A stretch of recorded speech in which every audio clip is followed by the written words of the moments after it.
कल हमने बात करी थी रिफ्रैक्शन की। रिफ्रैक्शन का मीनिंग होता है क्या? Change in path of light after passing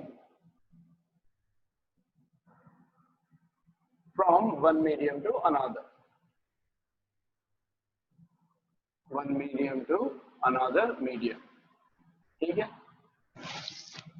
कैसे बोला? ये transparent surface, general trans surface, जिसके ऊपर एक लाइट इंसिडेंट रे, जो रे इंसिडेंट होती है, इंसिडेंट रे जिस पॉइंट पर इंसिडेंट हुई, पॉइंट ऑफ इंसिडेंस वाली सरफेस पर एक परपेंडिकुलर ड्रॉ किया, वो परपेंडिकुलर लाइन रिप्रेजेंट कर रही है नॉर्मल को, नॉर्मल इंसिडेंट रे के बीच का एंगल, एंगल ऑफ इंसिडेंस। अब ये रे जानी तो चाहिए थी सीधी, तो अगर कोई और मीडियम, सेपरेट मीडियम नहीं होता तो बिल्कुल स्ट्रेट आती, लेकिन क्योंकि ये जो सरफेस है, इस सरफेस को क्या बोलते हैं? इंटरफेस, जो दो मीडियम को सेपरेट करती है।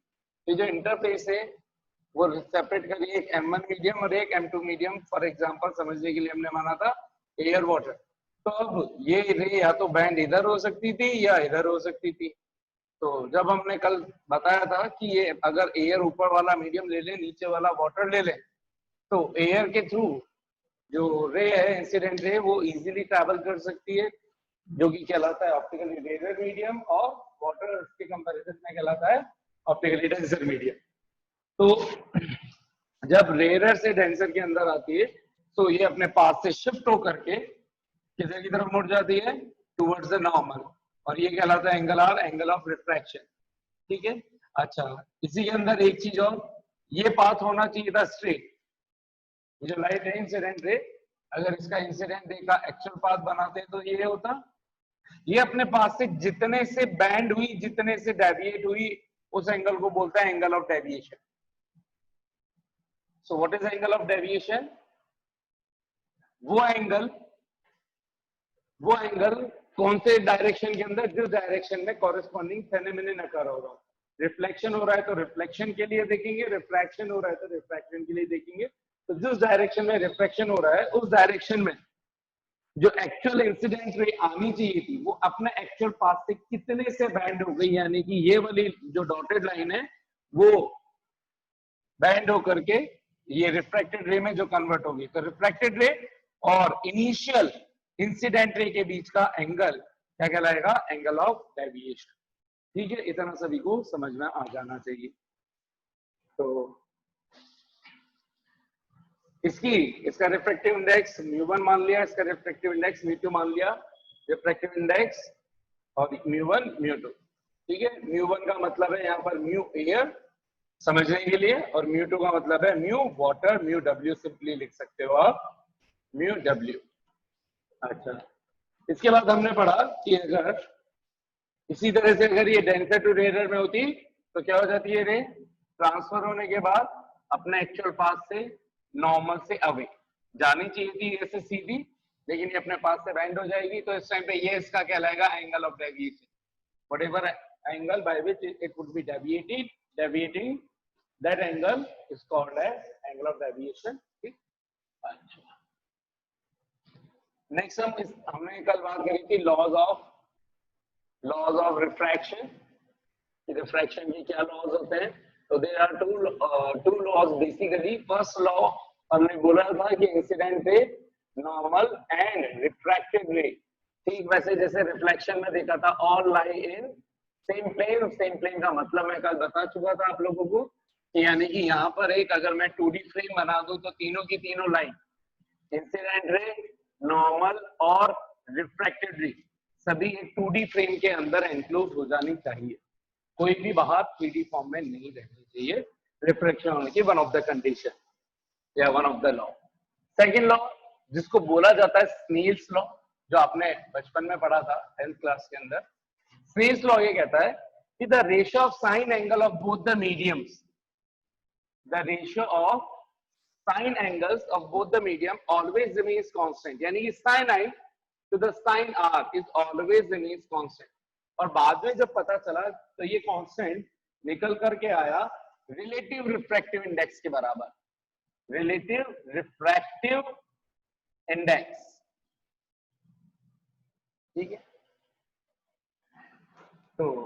इसको बोला गया ये किसके बराबर आया, तो ये आया साहब μ2 अपॉन μ1 के, अगर sin i upon sin r है तो ये समझने के लिए मैं इस रूल को जो स्नेल्स लॉ ने बोला, मैं इस रूल को दूसरे तरीके से याद रखना और याद करवाना प्रेफर करता हूं। वो रूल क्या है कि the product of refractive index and sin is always constant for a medium, ठीक है, मतलब for any medium। तो जैसे मैंने ऊपर वाला मीडियम लिया m1, तो m1 के अंदर रिफ्रैक्टिव इंडेक्स कौन है, μ1, और μ1 के फर्स्ट मीडियम के अंदर एंगल क्या बन रहा है, i, तो मैं इसको क्या लिखूंगा, μ1 इंटू साइन i। ठीक इसी तरह से ये कांस्टेंट होने का मतलब है कि दूसरे मीडियम के भी अगर मैं कैलकुलेट करूं, अगर वो फेनोमेनन कॉरेस्पॉन्डिंगली अकर हो रहा है, तो उसके अगर मैं यहाँ पे रिफ्रैक्टिव इंडेक्स लिखूं μ2 और उसका साइन एंगल लिखूं तो साइन r, ये सब क्या हो जाने चाहिए, कांस्टेंट। ऐसे ही अगर एक और थर्ड इंटरफेस होती और उसमें से रे पास हो रही होती, डेविएट हो रही होती अवे या टुवर्ड्स, उससे फर्क नहीं पड़ रहा, लेकिन उसमें भी कांस्टेंट लिखने का मतलब ये होता है अगर थर्ड मीडियम भी ले लूंगा तो लिखना यही है μ3 साइन और फिर जो भी कॉरेस्पॉन्डिंग एंगल आ रहा होता, थोड़ी देर के लिए इसको लिख देता हूँ θ3, आप चाहो तो θ1 θ2 θ3, ये क्या हो जाते हैं, कांस्टेंट हो जाते हैं। तो इन दोनों को देखें, इसको लिख देता हूँ यहाँ पे θ1, इसको बोल देता हूँ θ2, आपका थोड़ा कंफ्यूजन खत्म हो जाएगा। तो ये कांस्टेंट होते हैं कितने भी मीडियम, अगर एक बार रे स्टार्ट हुई एक मीडियम से दूसरे मीडियम में, दूसरे से तीसरे में, थर्ड से फोर्थ में, फोर्थ से फिफ्थ में, n नंबर ऑफ मीडियम्स हो तो उन सभी के लिए एक सिंगल इंसिडेंट रे वाले मीडियम के लिए जो मल्टीप्लिकेशन है रिफ्रैक्टिव इंडेक्स का और उसके कॉरेस्पॉन्डिंग साइन एंगल का, वो हमेशा कांस्टेंट बना रहेगा।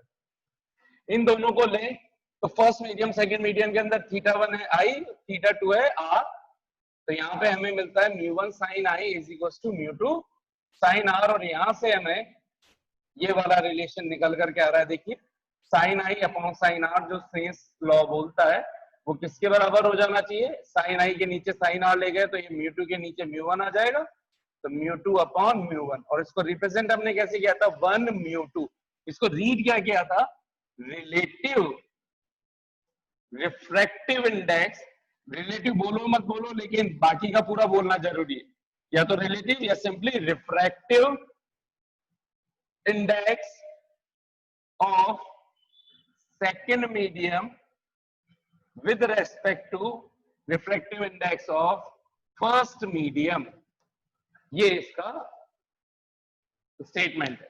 तो 1 μ2 कहीं पे भी लिखा हो, अच्छा इसको रिप्रेजेंट अलग अलग तरीके से बुक्स में, बहुत सी बुक्स ऐसे रिप्रेजेंट कर देती है, बहुत सी बुक्स ऐसे रिप्रेजेंट कर देगी, मैं ये प्रेफर करता हूं, ठीक है, ये वाला प्रेफर करने से मुझे क्या समझ में आता है कि जैसे अगर मैंने बाय दी वे थोड़ी देर के लिए किसके रेस्पेक्ट में कर रहा हूं, 1 के रेस्पेक्ट में, तो मैंने इसको लिखा है 1 μ2 अपॉन μ1।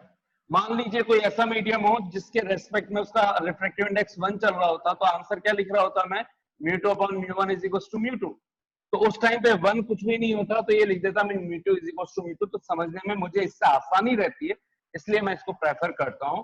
आप लोग भी सिंगल कोई सी एक नोटेशन पकड़ लें, चाहे मेरी या अपने आपने जो अभी तक कर रखी हो, वो कोई सी एक नोटेशन को फॉलो करें ताकि कंफ्यूजन ना रहे, ठीक। तो 1 μ2 is equals to μ2 upon μ1, read करने का तरीका refractive index of second medium with respect to first medium, और इसी को बोला जाता है जब भी किसी के रेस्पेक्ट में कोई चीज डिफाइन की जाती है उसको हमेशा नाम दे देते हैं रिलेटिव, जैसे relative velocity, velocity of A with respect to B, इसी तरह से कोई सा भी रिलेटिव कॉन्सेप्ट होगा तो किसी न किसी के रेस्पेक्ट में चल रहा होता है, तो यहाँ पे refractive index generally relative velocity के नहीं अंदर नहीं आता va अपॉन vb, लेकिन in general with respect to वाली जो भी चीजें कर रहे होते हैं वो हम डिनोमिनेटर में करते हैं, जैसे differentiation of x, differentiation of y with respect to x, तो विद रेस्पेक्ट टू x के अंदर डिफरेंशिएशन कहाँ पे आ रहा है, नीचे आ रहा है, तो ठीक वैसे यहाँ पर refractive index of 2 with respect to 1, ये सभी को समझ में आ जाना चाहिए, ये मैंने सब कुछ करवा चुका हूँ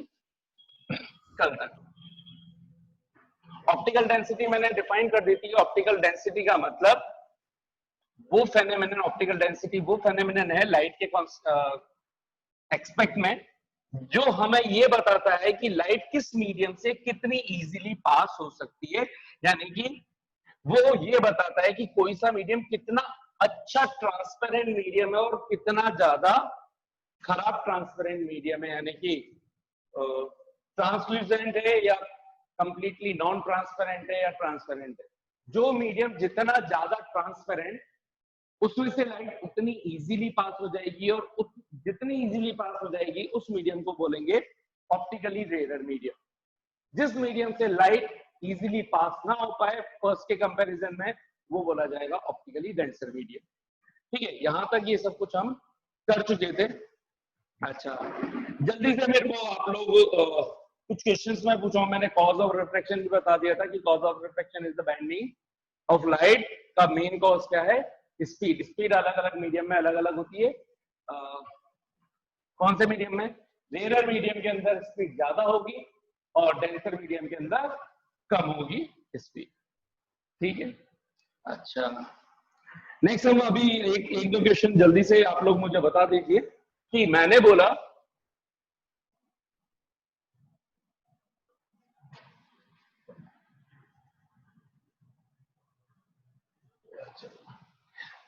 मैं वर्बली बोलूंगा, वर्बली आंसर देगा। If an incident ray is incidenting on a transparent interface at an angle of 90 degree from that interface, then what should be the angle of refraction? Quickly, A 0 degree, B 90 degree, C 180 degree, D none. 0 degree. How many we are saying 0 degree? देखिए क्या बोला गया, एक incident ray है और let's suppose उसको incident इस point पे होना है। इस पॉइंट पे मैंने क्या बना दी, एक नॉर्मल ड्रॉ कर दी, ये नॉर्मल ड्रॉ कर दी इस पॉइंट पर, ये पॉइंट बोल दिया पॉइंट ओ इंसिडेंट।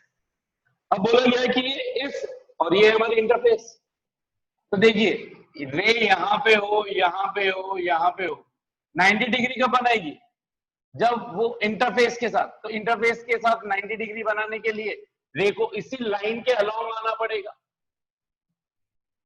तो यानी कि इस टाइम पे जो इंसिडेंट रे है और जो नॉर्मल है, ये दोनों सेम हो गए, एक दूसरे पर ओवरलैप। तो थीटा, थीटा बोले तो आई, एंगल ऑफ इंसिडेंस कितना आ गया, 0 डिग्री। जब एंगल ऑफ इंसिडेंस ही 0 आ गया तो μ1 sin i is equal to μ2 sin r। sin i कितना हो जाएगा, sin i is equal to 0। ठीक, अब μ2 sin r फाइंड करना है, तो μ1 इंटू sin 0, sin 0 तो 0 हो गया ये पूरा, μ2 sin r 0, sin r की वैल्यू 0/μ2 0। अब sin r 0 आ गया तो हमें कंफ्यूजन हो गया, क्या 0 डिग्री भी तो हो सकता है, 180 डिग्री भी तो हो सकता है। क्यों? क्योंकि sin 180 भी 0 होता है और sin 0 भी 0 होता है, कि इन दोनों में से चूज कैसे करें। तो भैया देखो यहाँ पर जब ये जाएगी ऐसे, तो ये किस पास से जाएगी, इसी पास से जाएगी वापस। साइन आर 0 होने का मतलब है कि angle of refraction sine R पूरा का पूरा 0, दोनों ही सिचुएशन में हो सकता है 0 180। समझना ये पड़ेगा कि 180 लाइन कौन सी हो सकती है, तो ये कॉमन सेंस से लग जाता है कि 0 हो चाहे 180 हो, लाइन तो यही होगी। अगर लाइन यही हुई तो अब जो भी 0 डिग्री और 180 डिग्री डिसाइड होगा वो एरोस से डिसाइड होगा। एरोस किधर आएंगे, रिफ्लेक्टेड रे तो नीचे आ रही है ना, तो एरो तो नीचे ही बने रहेंगे।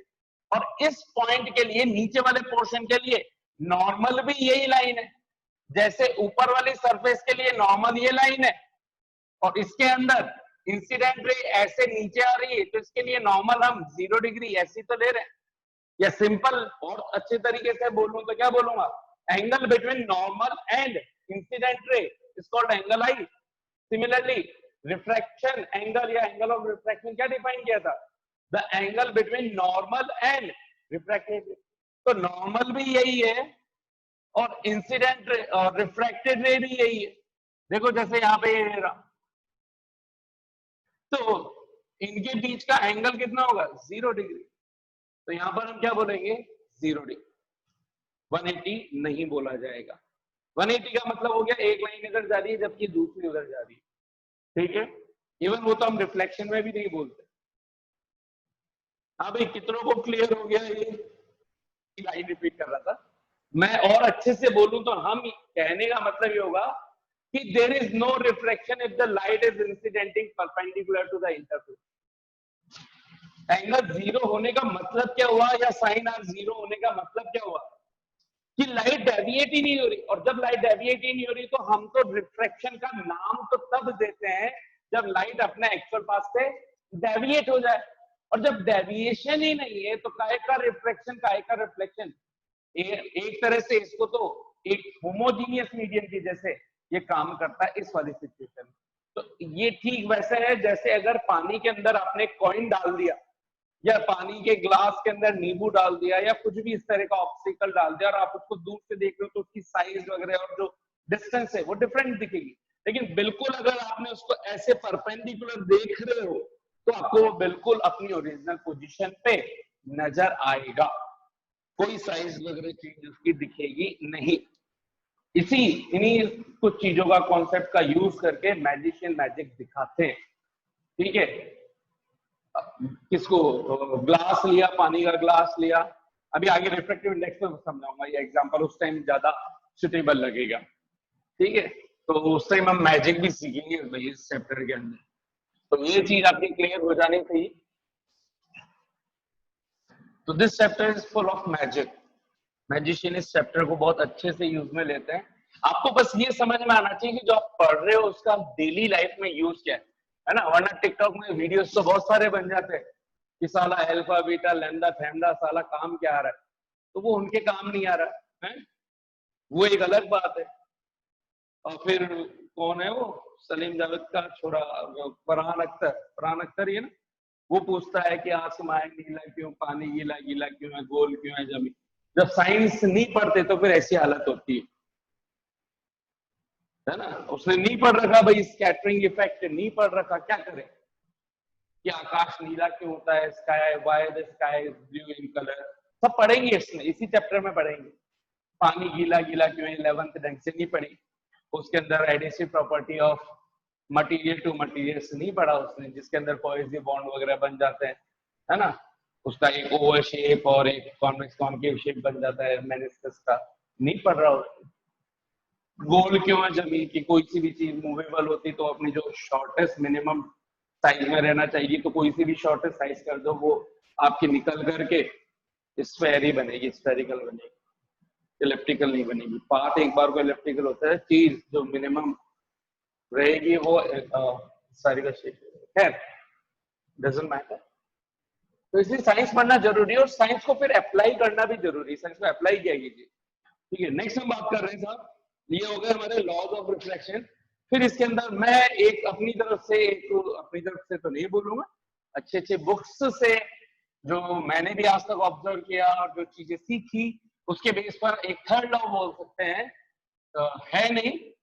तो थर्ड लॉ ये होता है कि ड्यूरिंग द रिफ्रैक्शन, ये याद रखना बहुत जरूरी है आईआईटी जेईई मेंस और नीट पॉइंट ऑफ व्यू के लिए। तो ड्यूरिंग द रिफ्रैक्शन